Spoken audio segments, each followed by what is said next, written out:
ಒಂದು ಕಾಲದಲ್ಲಿ ಮಹಾದೇವರಾದ ಶಿವನ ಕೋಪದಿಂದ ಒಂದು ದೊಡ್ಡ ಅಗ್ನಿಚಿಂಚು ಹೊರಬಂದಿತು. ಆ ಅಗ್ನಿಚಿಂಚಿನಿಂದ ಒಂದು ಮಗು ಹುಟ್ಟಿತು. ಅದನ್ನು ಸಮುದ್ರ ದೇವರು ತನ್ನ ಬಳಿ ತೆಗೆದುಕೊಂಡು ಬೆಳೆಸಿದರು. ಅದಕ್ಕಾಗಿ ಆ ಮಗುವಿಗೆ ಜಲಂಧರ ಎಂದು ಹೆಸರಿಟ್ಟರು. ಜಲ ಅಂದರೆ ನೀರು, ಅಂಧರ ಅಂದರೆ ಹುಟ್ಟಿದವನು.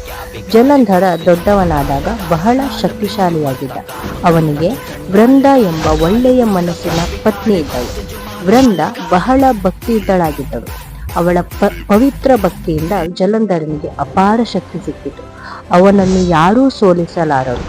ಜಲಂಧರ ನಿಧಾನವಾಗಿ ಗರ್ವಿಷ್ಠನಾದ. ಅವನು ದೇವತೆಗಳ ಜೊತೆ ಯುದ್ಧ ಮಾಡಿ ಅವರನ್ನು ಸೋಲಿಸಿದನು. ಎಲ್ಲರೂ ಭಯಪಟ್ಟರು.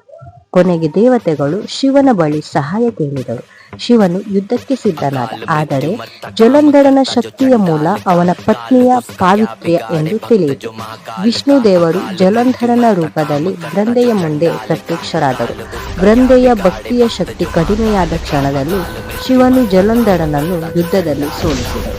ಸತ್ಯ ತಿಳಿದ ವೃಂದ ದುಃಖದಿಂದ ತುಳಸಿ ಗಿಡವಾಗಿ ಪರಿವರ್ತಿತಳಾದಳು. ಅದರ ಕಾರಣದಿಂದಲೇ ತುಳಸಿ ದೇವರಿಗೆ ಅತ್ಯಂತ ಪ್ರಿಯವಾದ ಗಿಡವಾಗಿದೆ.